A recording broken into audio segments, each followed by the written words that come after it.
Hi, everyone. Welcome to our webinar, Rethinking Compensation, Ensuring Equitable Strategies After One-Time Funds Run Out, with our partners here at Charter Impact and ACE Charter. As we are settling into the space, please go ahead and introduce yourself in the chat. We've got a fun bonus question as well. So if you could just share your pronouns, your titles, and where you're located, so city or state, whatever you're most comfortable with. And the bonus question is, what was your favorite high school extracurricular activity? So real quick, my name is Dane Castillo. My pronouns are she, her, hers, and I am here with Agility. I'm the marketing associate, and I'll also be kind of your webinar support today. So as we go through this webinar, if you've been here with us before, you know we love to hear from you. So please feel free to drop your questions in the Q&A or in the chat box. If we can't get to them in real time, we'll keep track of them and do our best to answer them during Q&A at the very end of this session. And then the other note is that we will be recording this, and we're going to send you all an email later with this recording and any follow-up information as well.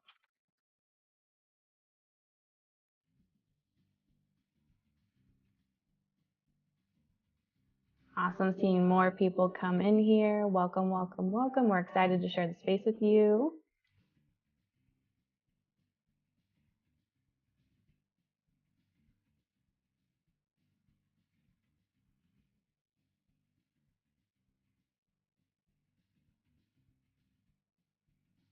Awesome, we got some favorite extracurriculars, dance. All right, football, art, love it.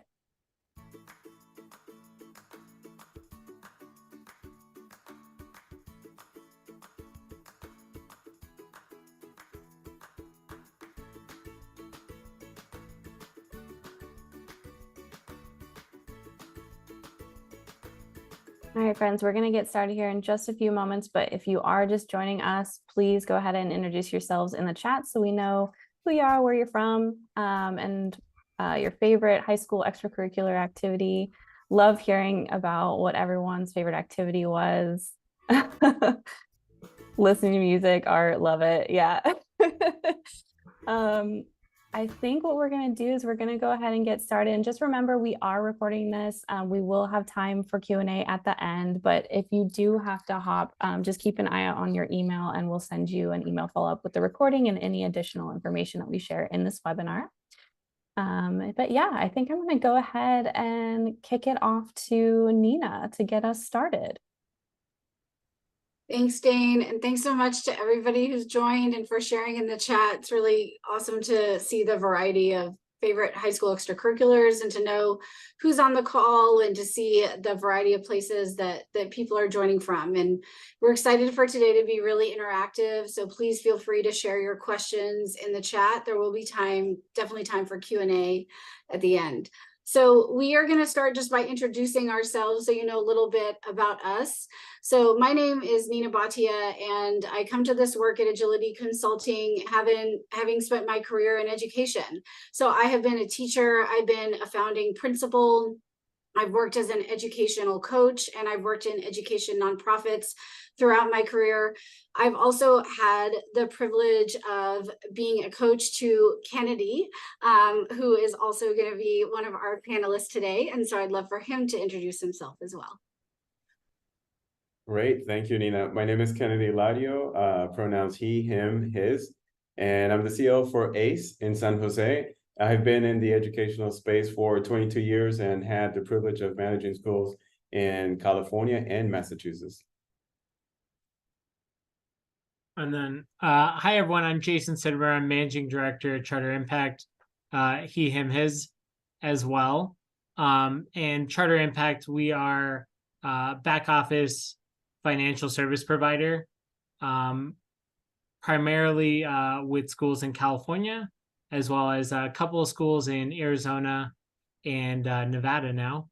And we do soup to nuts back office services from payroll, AP, accounting, and then your fractional CFO role. I manage the team of fractional CFOs. We also have a data team and have a number of offerings and services that we can provide. One of my colleagues is going to drop if anyone is interested to meet with us in the chat, some opportunities to book some time. But with that, I'll pass it back to Nina. Thanks, Jason. So just a little more context on Agility and the work that we do. So all of our work at Agility focuses around equity and making sure that organizations and schools and CMOs are set up for success around being more equitable in their talent practices. And so that includes closing wage gaps, closing opportunity gaps, and making sure that we have really diverse leaders sitting at the forefront of organizations as well. So our services include placing leaders. So Kennedy has been a leader for 2 of our searches. And then we also work to close wage gaps through the compensation services that we offer. So we do compensation studies for schools and as well as for nonprofit organizations. And then we also reimagine talent systems. So this includes thinking about building competency models, thinking about performance management design, strategic planning, organizational systems, really anything that you can think around related to how can organizations be more equitable across their systems.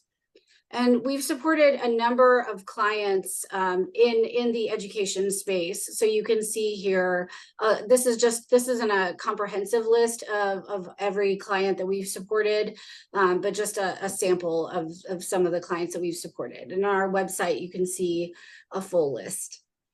So in terms of our agenda for today, we do want to hear from you as we get started. And so Dane is going to launch a poll, because we're curious as you joined us today to know what in terms of the challenges that you're facing, what is the biggest challenge that you're facing? And when I shared this question with Kennedy had a really interesting response. So Kennedy, would you mind sharing what your thoughts were when you saw this question? Yeah, for me, it was just difficult to choose because I think I likened it to like getting ready for a field trip, getting your car ready. And then somebody says, what's more important, to have a tank full of gas or to have all your tires properly inflated, right? Like the answer for me is all of them. We can't do this work without, having solutions for each one of these. Exactly. So we recognize, thank you, Kennedy, for sharing that. It's so true. As a former school leader, I fully appreciate that we're asking you here to choose one, and we recognize that all of these are important, but are curious to know from your perspective right now, what's really most top of mind, knowing that they're all really important as we dive into this content today. So appreciate you all taking the time to share your input here at the beginning.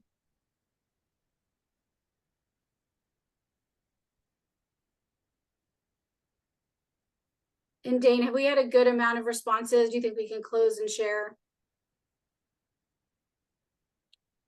All right, so it looks like, and this is very similar. We put this poll on LinkedIn as well, and it looks like we saw a similar, so what I can tell you what's similar and what's different from what we saw on LinkedIn. What's similar is that teacher pipeline and retention is the top response. We saw that on LinkedIn as well.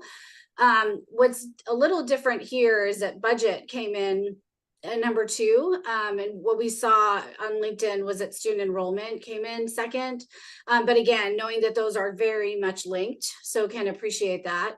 And then here, student enrollment came in third, and then someone chose other, so feel free to share with us in the chat what else is top of mind for you.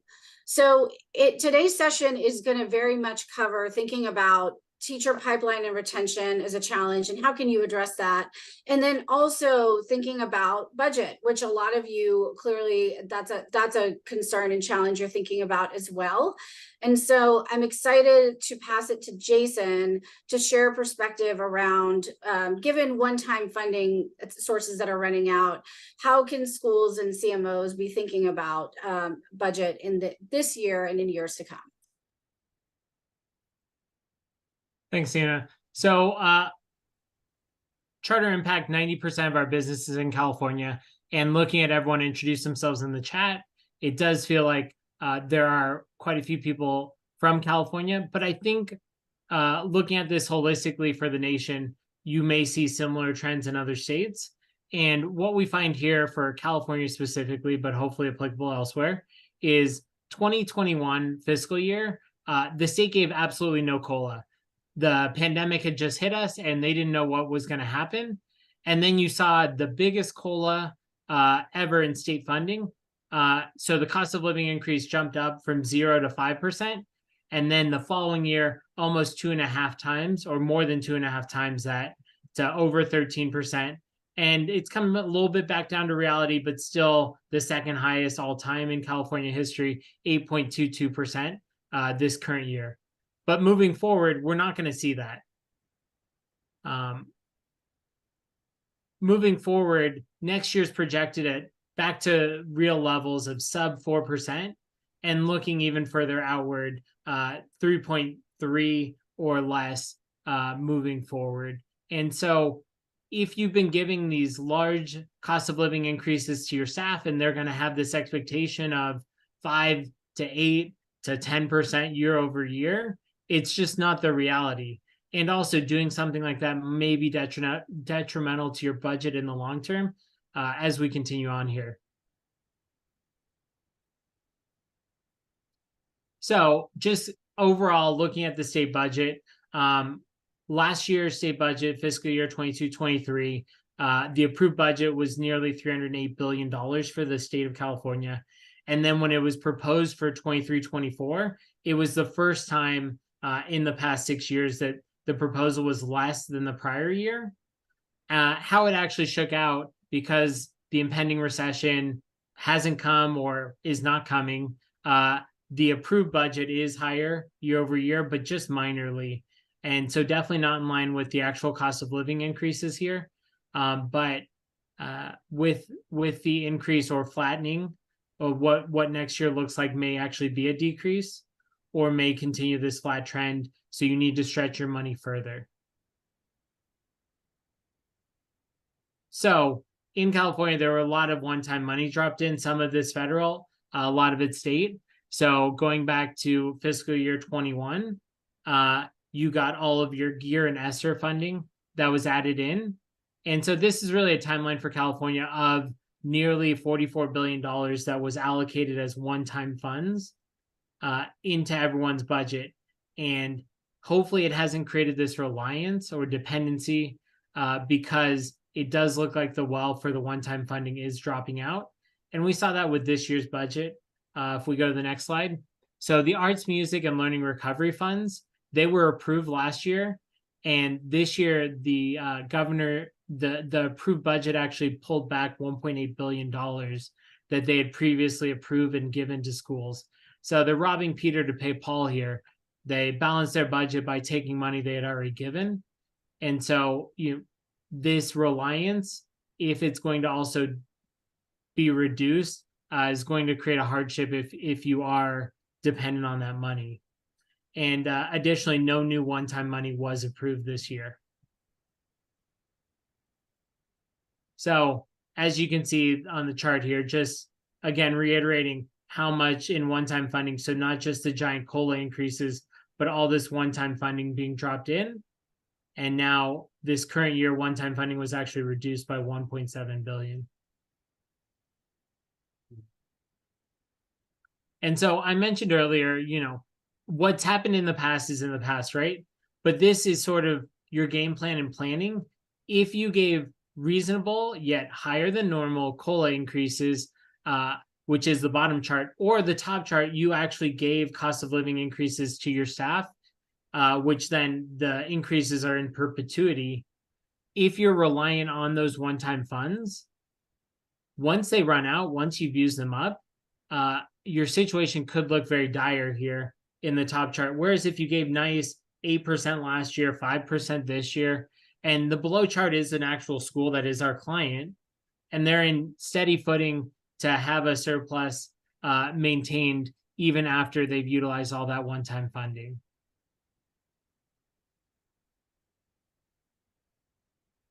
Next slide. So with thinking about this, if you're not doing it already, proper planning is really going to be the key here. So again, this is the school that we saw on the other page. You can see that realistically, they're going to stretch their money out all the way to fiscal year 27-28, which is when the Learning Recovery Emergency Block Grant is going to expire. But by having a tracker, having a plan in place, making it gradual so that you're not so reliant that you're not paying teacher salary, you're finding one-time incremental items, or you're finding positions that you can close through attrition year over year. This proper planning is going to help ensure the long-term viability and sustainability of your school. And then was not a key element, but always want to touch on the enrollment trend. So this is California's enrollment trend projected through the next almost decade. So if you know that students are leaving the state or families are leaving, or there's less kids in the pot for whatever reason, that's also another thing to consider. So if you're projecting, 5% growth in your school, because that's what it experienced from 2018 to 2022, maybe it's time to make it a flatline projection, make sure you're sustainable there. Or if you've seen flatlining or declining, how can you sort of plug that the leaky faucet or maintain so you can keep the status quo? So with that, I threw a lot of financial information at you. Let me pass it over to Kennedy to give his real world. Oh, sorry. And then my apologies. So here's just some thoughts on managing the low enrollment is to assume that these declines are going to be permanent. And then consider remote options. So this might also tie in if you still have an independent study IS program. Could you hire a teacher outside of the state? Are there remote options? Can you give flexible work days that is going to give you those added benefits or benefits to your staff? And really just thinking outside of the box on how you can manage this trend to differentiate your program, your school, your staff, and help alleviate the stress that this could put on your program. And my apologies, one slide too early, but let me pass it over to Kennedy, who is actual feet on the ground, not just looking at spreadsheets. Thank you, Jason. So you want me to answer the question in terms of like how to deal with a financial cliff? Yeah, I think if you can talk about how you're preparing for it, what your planning looks like, and what you've been doing proactively. Okay. Yeah. So for us, I mean, it's really it's a two-part equation. So you're looking, you just really talk really well about the financial piece, but then you also have the people piece, right? That what I always like to refer as the EQ part of the equation. So for the financial piece, I think the key for dealing with this financial cliff that we've all talked about for a period of time, and we knew it was coming, I think it's really for us is starting early. So we started last year, and one of the things before I even go into the solution is a good mentor of mine, Superintendent Londale, retired now, Joe Condon. He always told me, you don't put one-time money into things that eat, right? And unfortunately, at ACE, we actually made that mistake, and we just increased our staff a lot. And now when we're looking at the end of this cliff and it's here, the challenge is how do you downsize and how do you do it in a way that honors people and respect people. So for us, we started last year and we let a lot of the positions as they vacated, we just would not refill them. And so for us, we had like a $4 million cliff when we looked at all these one-time money, and we were able to really downsize, take a chunk, 2.4 million in 1 year with all that proper planning and letting folks and just not filling the positions that were vacated. And we started really to let people know ahead of time, hey, this position is filled by one-time money. So we want to make sure that you're prepared, for the coming years. And so I think honoring people and respecting them by giving them enough time, being transparent with them, it's one way, it was a really crucial step for us to be able to downsize the organization by about 29 FTE and not cause a lot of chaos, right? I think the second piece is this year where we're still looking at $1.5 million to downsize, and we're looking at the staff and going, we're at a point where it's like, okay, we have minimum staffing, and we need the minimum staff required to deliver a quality program to our students because that's what they deserve.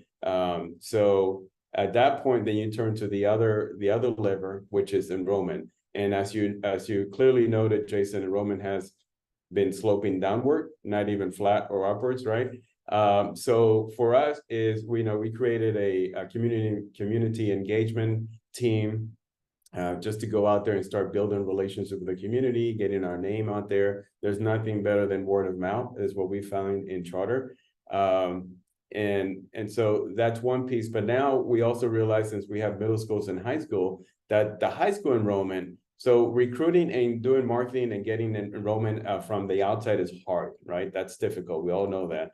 But if you have a middle schools that feed your high school, well, you should have a captive audience. And for us, it's realizing how can we maximize the percentage of middle schoolers that go to our high school. For us, we had a really big opportunity. We didn't have a large percentage. We found that as we grew the middle schools, our program, typically when you have networks, as you grow, you have to balance that quality. And so we found that we had a really good opportunity here. So we put together a team from all the middle schools and the high school, and we're saying, how can we create better relationship between our 8th graders and our high school staff and students? And so it's creating a calendar of events where we get our students to go and visit the high schools, engage, we found that high schoolers, like people, it's not as effective to have somebody come to you and talk to you about what a great high school you have over here. It's better for you to go and experience that yourself. And so you build those relationships in the natural habitat of the high school. That gets young students, middle schoolers, more engaged. So we're doing that this year with the hope that at least we can start to increase the enrollment on the high school and stop the decline. And the middle school, we're still going door knocking, every evening, and that's still like kind of guerrilla tactics. And then finally, the fourth solution for us in terms of managing the financial cliff is continue to look for these one-time money. So the bonanza, as you said, is pretty much done after this year, unless we get some more pleasant surprises, which we may. But for us, there's still a lot of charter schools found that the ERC, the Employee Retention Credit tax money, was a big pot of money, especially for larger networks. And so for us, we're looking at that and looking at whether the pros and cons and the risks to come associated, and then looking at that and being a lot smarter about how do we spend the one-time fund. If we capture that, how do we use it to shore up our network in the long term and not just pour it into people. So that's kind of like the 4 levers that we're looking at for the financial piece. The second piece, the people piece, it's really, we're all in the business here of educating students, but we're also in the business of stewarding the lives of older adults, right? And so we want to take care of that. They're not just our asset, they're our partners.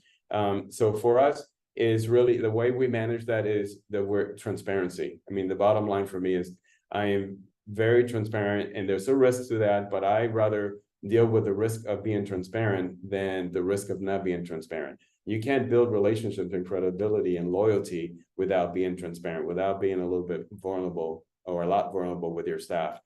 So we talk to the leadership, we talk to the staff, we go to the staff meetings, and we're just very honest. And then in terms of transparency, we also solicit input. The other piece we recognize is that now we're asking people to do more with less. So for the teachers, it's really recognizing what does that mean for them? Well, it really means, if we're going to be honest, is that they're taking on more work, more stress. And so the key is, how do you really help them without just giving them a lot of platitude? And for me, what I find is, in addition to transparency, the teacher voice is a big thing. And figuring out how to give your teacher's voice in your organization, I think is really the challenge of us, the leaders. So for me, it means that I need to understand what are the critical issues they're facing day to day. And that is really challenges with students, with discipline, with classroom management, with maybe conflict with parents, with colleagues, right? And so how do I help them day to day? One of the things I found out is that you create protocols and you create systems and policies so that you can have a support network for them before the challenges appear. But the key is not to make it top down.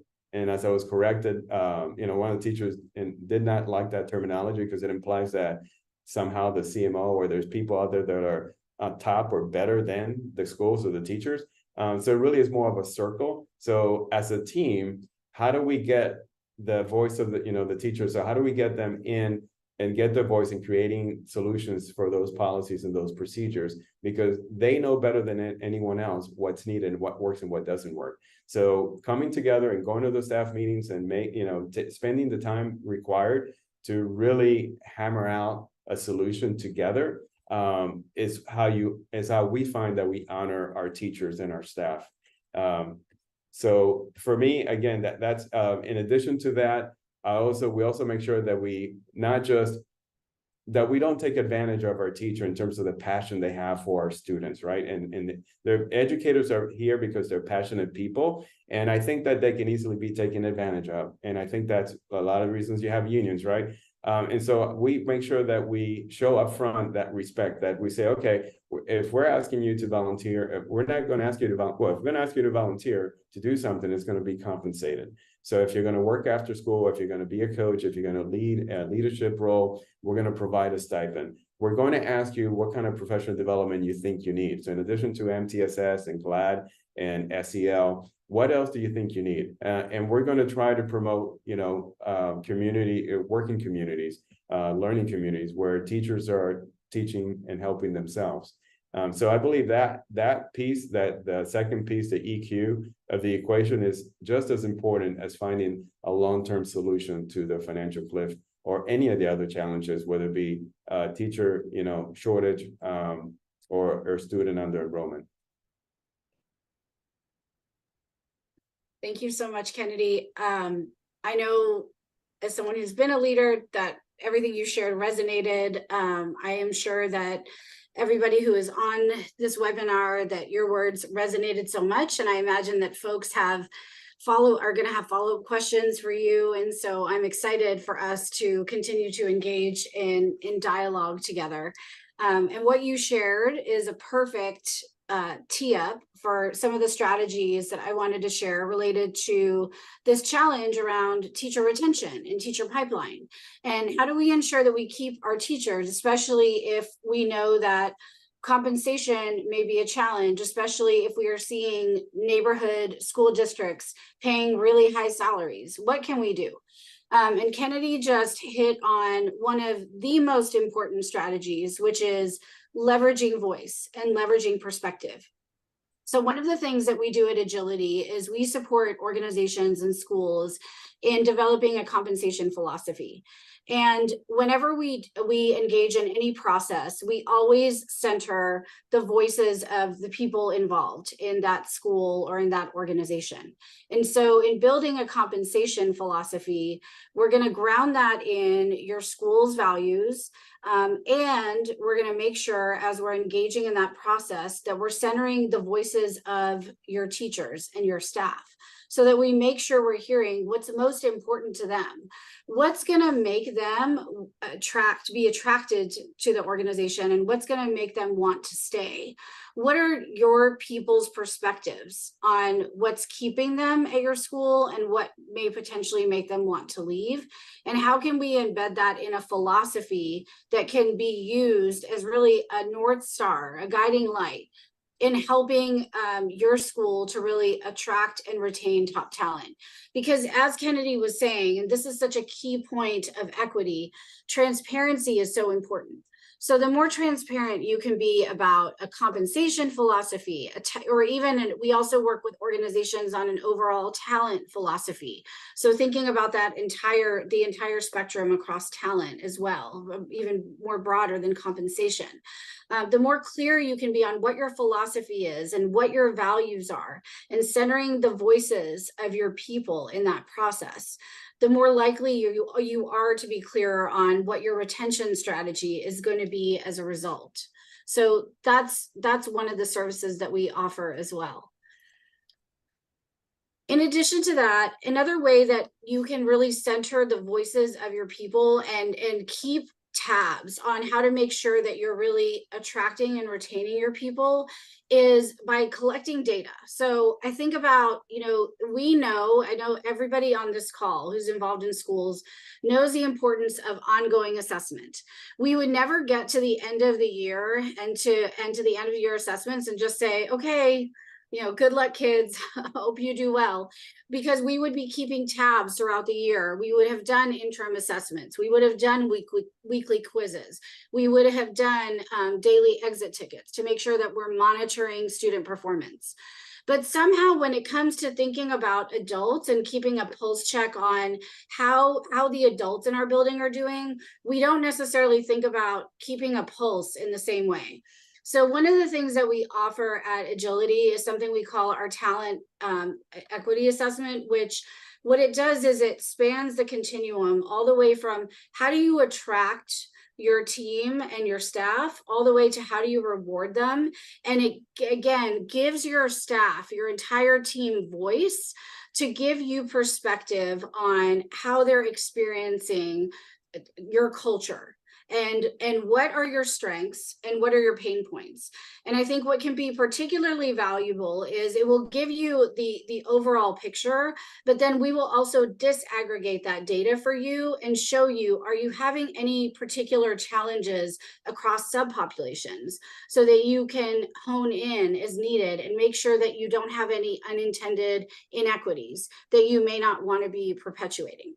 Are you having, for instance, any challenges maybe more with managers than you are with non-managers, or vice versa, for instance?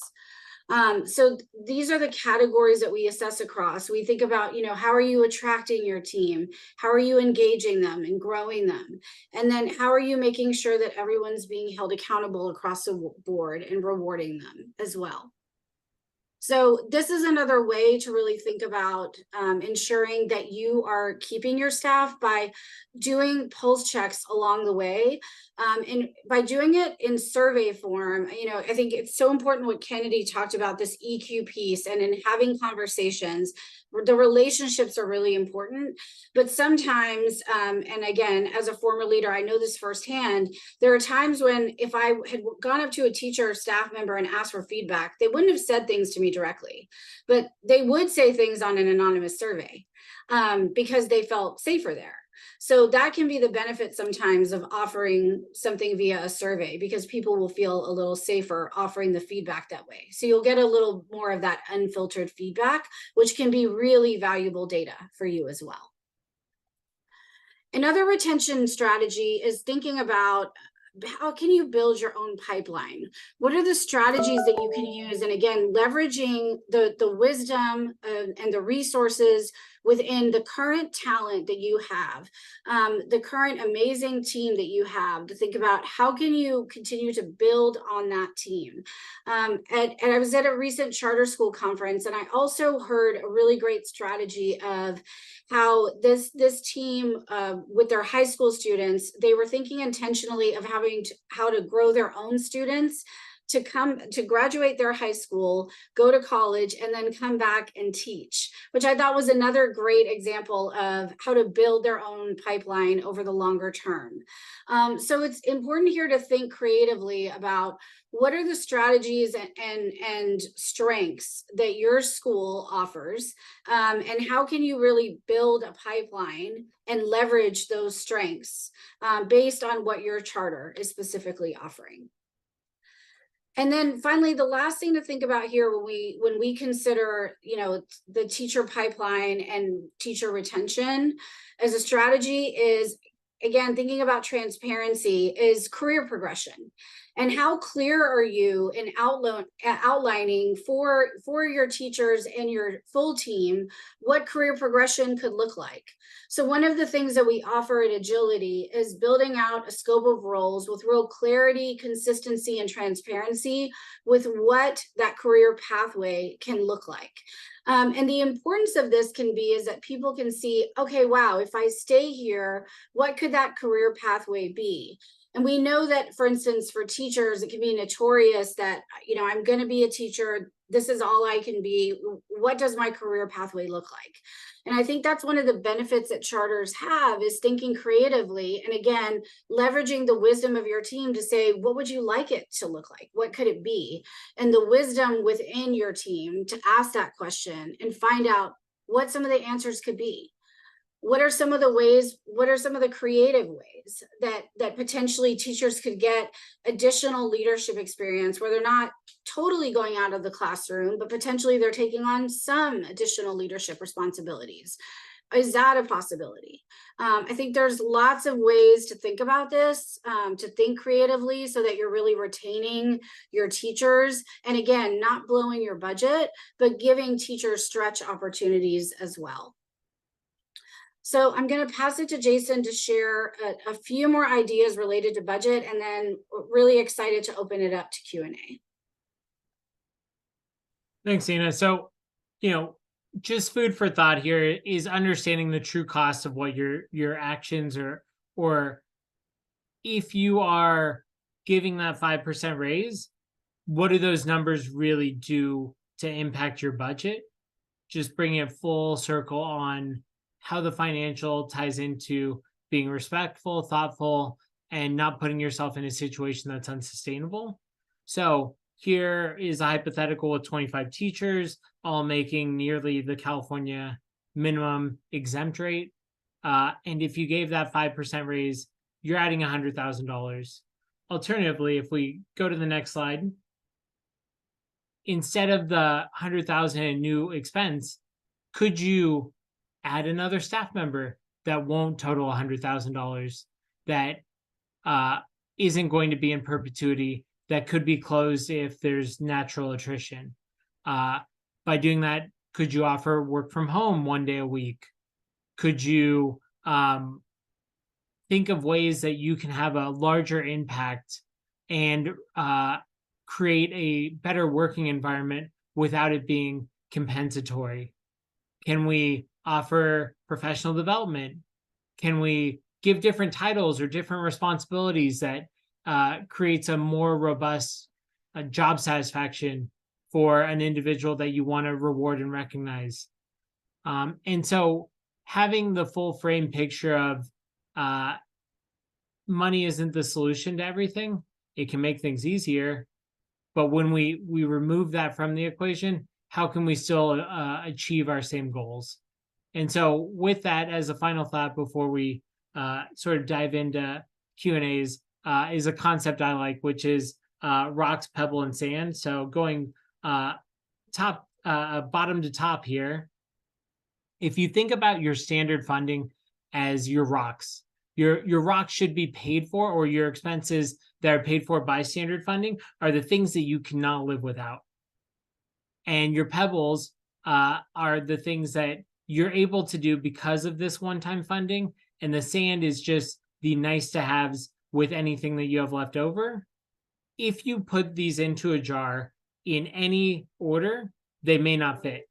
But if you put those rocks in first, followed by the pebbles, you shake the jar up, and then you put in the sand, there's magically room for everything.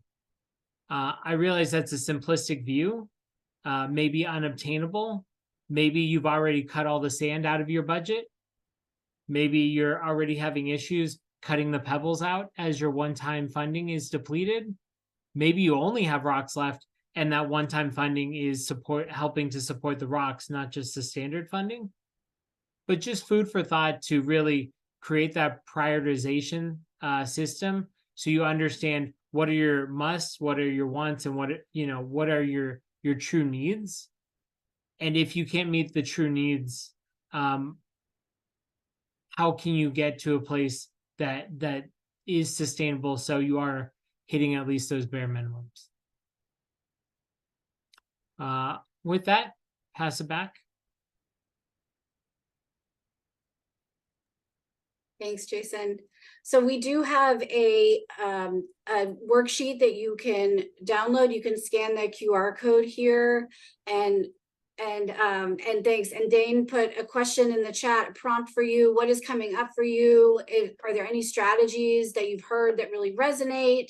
Feel free to share that. You can also, of course, share any questions because we're moving into Q&A. The compensation philosophy worksheet is linked in the chat. You can also scan it here, and I'm going to pass it on. Hey everyone, before we head into our kind of Q&A period, which we have quite a bit of time for, so I hope y'all have some questions or comments to share. I know we shared a lot of information here, and if you're sitting just, absorbing, that's totally fine, but please, we are here and we'd love to answer your questions. So before we jump into that, we would love to know, how we did, how helpful this was for you. So please go ahead and take our survey. I will grab the link here and drop it in the chat for y'all.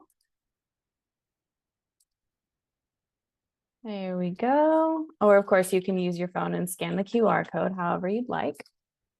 The next thing we're gonna do is we are, before we jump into this Q&A, we had already dropped in some information from Charter Impact. Thank you, Sam, about how to connect with us. Here's additional information on how to connect with us. This information will also be in your follow-up email. So don't worry about scanning that if you can't. But I think what we're going to do now is we're going to kick off into Q&A since we have some time. So one of the questions that we're going to start with, and while you're thinking about it, so you have a little time here, is what if I ask for feedback from teachers and staff to guide priorities and I get conflicting or differing perspectives? How do I move forward? Such a great question, y'all. All right. Kennedy, I'm curious for your thoughts about that question.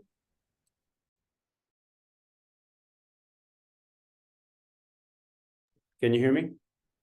Okay, so I think I like to always be careful that we're not looking at a false dichotomy, right? So if we get conflicting information, is it really conflicting, or is it really pointing us towards a more complex solution? So first, I'd like to know, how many people share the opinion to understand where people are, and then I would just bring it back to the group, to the teachers.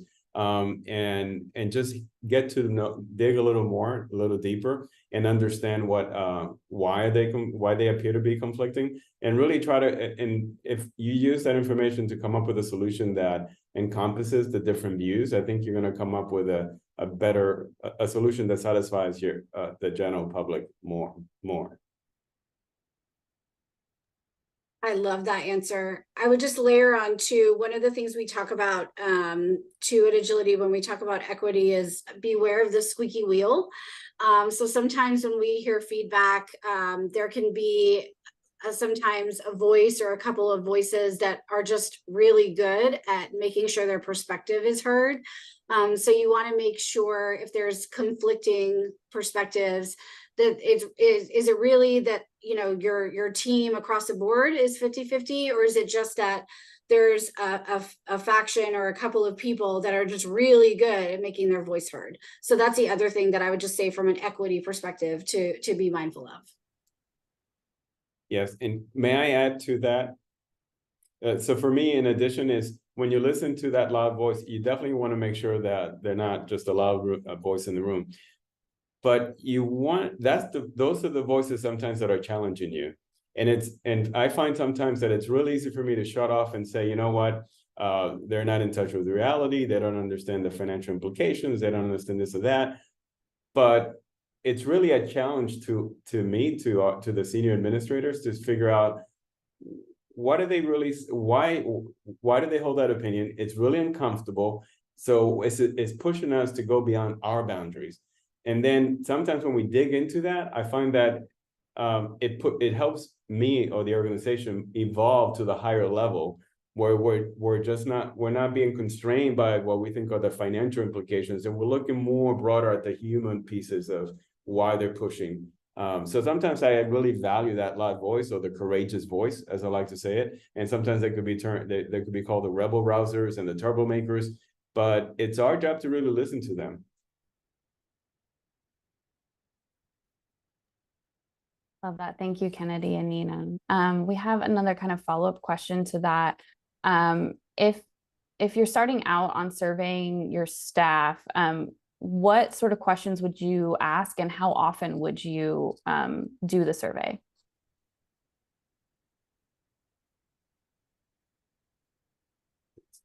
So, so like, what are the key questions that you would kick off the survey process with? For us, we really look at, we go back to like, what's our mission? What are we trying to achieve? So we center it around their student. So every organization has a different mission on how they go about educating the child and creating lifelong learners.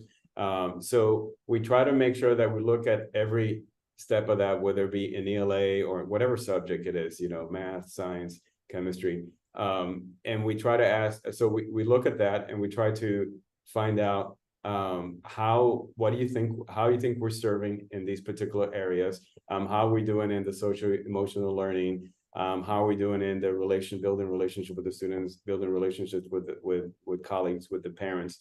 So I really try to find out, all the key levers in that child's education, and get the teacher's perspective or the staff on how they perceive we're doing, and then what do they think we're missing. I mean, that's just one approach. I agree. So I think it's so important, right? I think Kennedy named this earlier, and this is so important. Schools are there to serve students. Students are at the heart of everything. And I remember when I was a school leader, a mentor of mine telling me, and you have to remember, as a leader, your job now is to take care of the teachers and the staff, because they are the ones taking care of the students. And so I'd say yes and to what Kennedy shared, and layer on that to think about it in a couple of ways. So how can you survey staff where you're, again, getting some kind of anonymous feedback, so staff feel a way to give feedback in a way that's really safe, and that you're doing some kind of either focus groups or one-on-one interviews, depending on the size of your team, so that you're getting a sense of staff experience as well. And that you're asking about, just given the focus on retention right now, we just keep hearing this over and over again, what a challenge retention is. What's going to keep your team at your school? That would be the number one thing I would be asking about, is what do you love about being here, and what would keep you here, and what would be a reason for leaving, and how could I prevent that from happening, or what could I do to make sure that you stay? Awesome. Thank you both. I'll try to jump in with some finances here.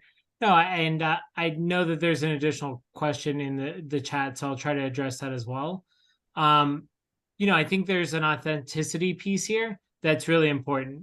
So the question in the chat is around going on a listening tour, and you need to be prepared to act. Soliciting feedback with no action, is going to eventually lose your credibility with your staff. And what that action looks like can be very different. So budgetarily, if you are projected at a $100,000 deficit for the year and you want to end your year balanced, if you take action 2 months into the year, it's much more obtainable to cut $10,000 from your budget over 10 months.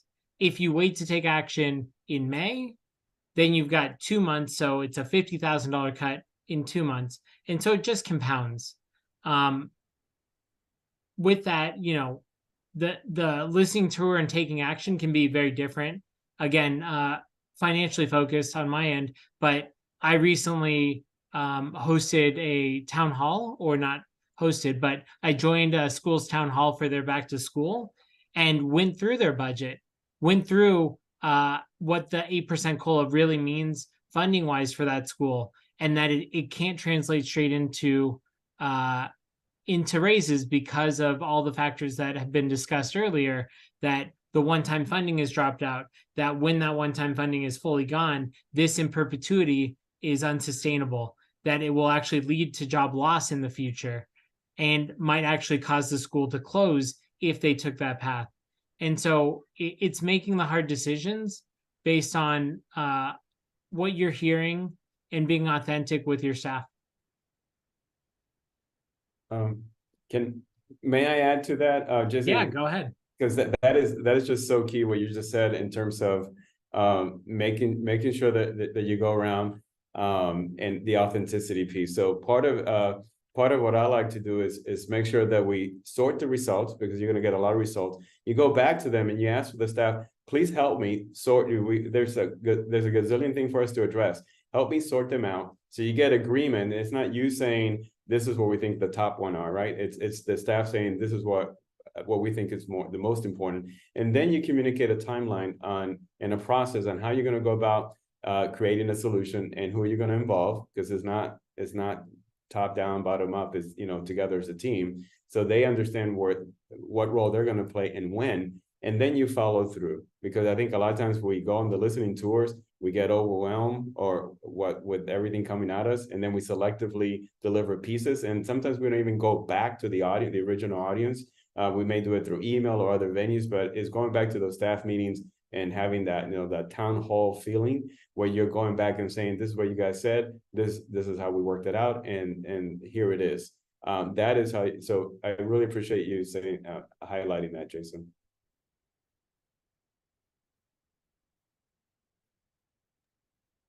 Awesome. I think that kind of touched a little bit on our next question, which was about involving the community in that process. So the other question we have is, this is a common question that we have. We see a lot of people who are dealing with kind of staffing issues. So this one is if I'm understaffed at the leadership level, what do I prioritize? It's a lot. Can you say a little more, what do you mean by what do I prioritize? So in relationship to these doing the listening tours and moving through them to action, how do you know what to prioritize? Oh, okay. So if we've done the listening tour, we come up with agreement of what the top 3 are, is figuring out which one should be and which one you can act on. For me, I would prioritize the things that have a direct effect on the staff in the day-to-day. So again, going back to the teacher care, they don't really care what happens at the CMO across the street, or they have the most important job, and that is educating with a child. That's the most valuable asset. And so how do you help them on the day-to-day when they have an issue, when they have, again, classroom management, discipline, peer relationships, parent relationships, resources for the classrooms, that's what they care about. So anything that prioritizes the teacher's effectiveness with the student on day-to-day is what I would, because that's going to have your largest impact. I agree. I would just add to that too, really having a strategic focus. So Kennedy just gave a great example. When you're understaffed, rather than trying to do it all or trying to have a focus on, that's very broad, try to say, okay, I'm really going to have to go deep here. And here's why I'm going to be strategic, because that's going to get you way more leverage. Fantastic. Thank you all. I haven't seen any other questions come in, but we do have just a couple minutes here. So if anyone has a last minute question, you can go ahead and drop it in the Q&A or use the raise hand function, and we can get it in. Otherwise, we can wrap this up unless y'all have anything else you want to share.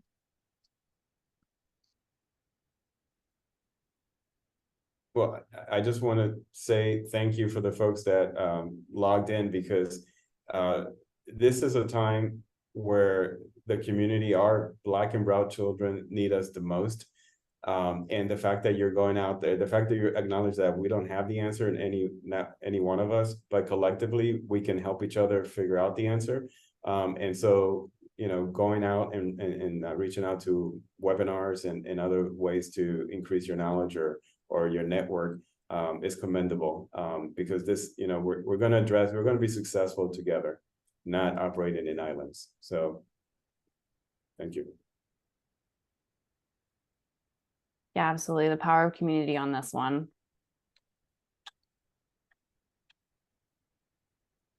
All right. Ooh, we have one last question here. How have you been transparent, and in what ways?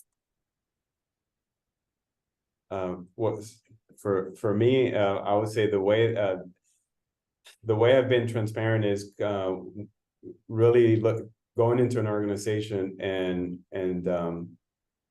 seeing assessing where the organization is at financially, academically, compliance wise, and just being transparent at the board.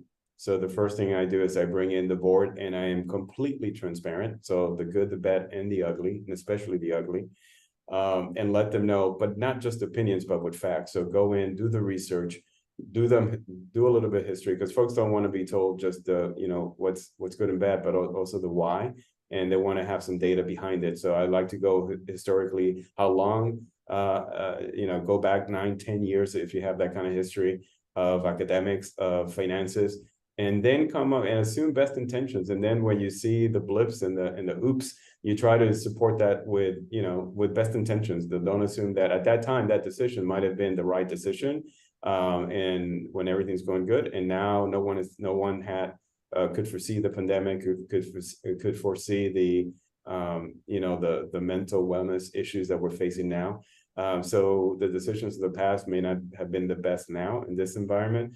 So transparency with the board in that respect, and then also taking that down to each of the school sites with the leadership and with the staff. So first you start with the leadership, you bring them into the challenges, you let them see the data for themselves, you solicit their input on how to interpret the data.